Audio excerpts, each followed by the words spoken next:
based oriented pre-activities. So when they started to organize the coalition and everything, they really had very exact information about the situation in Bulgarian educational system, which can be solved, as many actors recommended, through that kind of education, which can help actually to solve that kind of problem. So I don't know, I suppose that in your countries is a similar situation, but in Serbia, for example, if you're talking about the education system, if you want to go with some kind of institutional changes related to the subject, it is really, really very hard. So you can organize. We don't have really recognized the non-formal education here.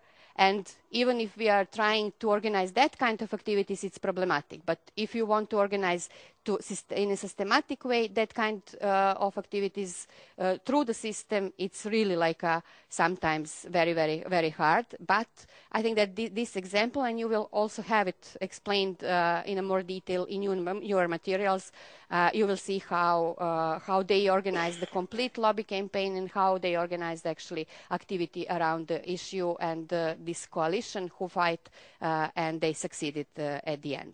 Even they were involved also in the publication of the manuals, and they use all of their NGO resources actually to create these manuals, to create the books who can help to the government because they didn't have enough resources to print complete materials for the schools and for the students there.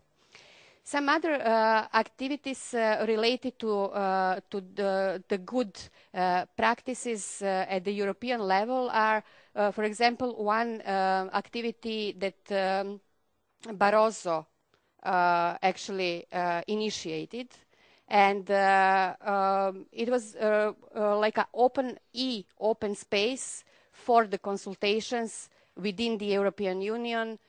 He actually initiated the activities to open the space for and inviting the member states, organizations, and the other people who are interested in to give the comments related to some priorities within the European Union, and that kind of input are actually included in the new Agenda 2020. And more than 1,500 people actually react on that open space on web-based and gave their comments and provide very qualitative inputs for what should be priorities at the European Union and how they can involve more participatory also way of dealing with the civil society. So that kind of activities, they as a tool actually use the new technology and all of these activities which you can apply. So it's, as I mentioned at the beginning, it's a lot of different tools now with the electronic and with the development of technology. Sometimes it's easier. But it is important actually really to think about your target group. It is important to think when you are organizing your activities, it is important to think who are the people that you want to involve, organizations or citizens, and it is important question to whom you are sending the message. Sometimes it is sometimes it's a mistake from the local civil society organizations that they are trying to completely to make some parallel system and to propose some parallel mechanisms how to develop different things. So the role of civil society is to bring citizens, is to bridge that with the local authorities, is to actually to be involved in the processes and to ensure the quality of the process, to give them suggestions and everything, but not to completely create somehow the parallel structure to all of that. And it's happened from time to time, especially at the local level, at the local level and in kind of cooperation with local authorities, because that creates the gap between the local authorities and the civil society organizations. And this is, then you don't have the opportunity to create the partnership and to create the real processes and everything else. On the other side, why it is important to advocate for the citizen participation from the very beginning, because of all of this, like a transparency that we already mentioned. You are ensuring transparency. You are ensuring that if you ask people from the very beginning what are their problems, and then they see in the strategy that you incorporate somehow the responses of their, you have opportunity at the end to say like, okay, but you're responsible for what you identified as your priorities, as your problems, as, you know, all of this stuff. So, and you have opportunity to share that kind of responsibility with them and to ensure the ownership of the processes from the very beginning. So, where is the role of civil society in that? Of course, the local authorities are not very open sometimes for all of this, and of course that they are, it's a limited resources for all of this, but the role of civil society organizations is to try to reach their constituency and to involve them.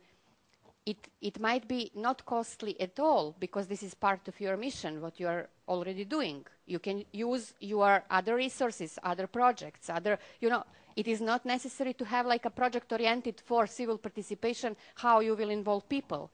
No, you are the developed organizations who are already dealing with the people. So you can use your own resources actually and to go with all of that. In terms of tools that they proposed, I think that it's like a more or less okay, but you know, you will have like a stakeholders group and committee, and to ensure to have like expert inputs, but citizen inputs in all the processes as well, and to have different kind of groups involved through different events that you can organize, different online, if it is suitable and applicable, and so that kind of information. If you are thinking about the side effects of all of this, and if you are not just, okay, we will organize all of these processes just because of the bicycle path or park, and if you have that in mind, that you will use that to mobilize the citizens, to increase their responsibility, if you organize the park, they will be more protective, for example. If you use for different campaigns, you know, to change the lifestyle, to for motivation of the citizens, and all of this, it might be, you know, because it is very hard. Sometimes we mention like a participation as a concept as a whole. So we have to connect always like a participation with some goal, with something, with some, especially at a local level in the community, or if we are talking about the campaigning or whatever, we need to have like a same interest and topics with the other people if we wanted to actually to deal.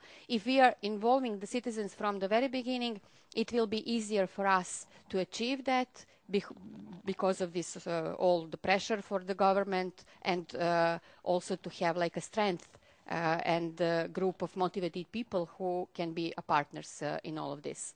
But to ensure, of course, to be completely realistic and to organize it processes in that way, actually not to jeopardize whole idea because too ambitious plans.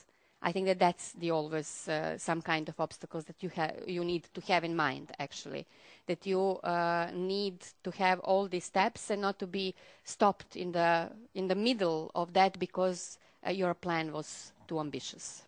If you wanted to change some systematic issues, you need to have also from the very beginning initiatives at the central level and to start to negotiate and to start to talk with them.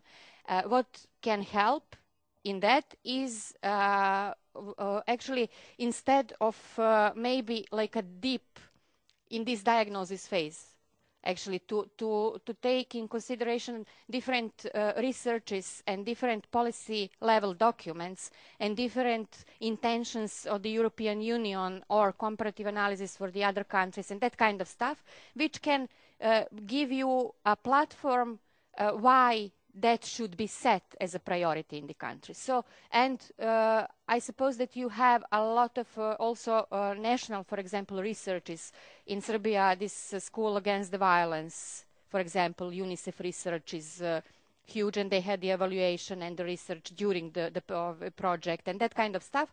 You can use that kind of arguments actually to present the idea at the very beginning and to the ministry or that kind of relevant institutions, and to establish partnership with them from the beginning, and to try then to develop the idea further with all these relevant actors.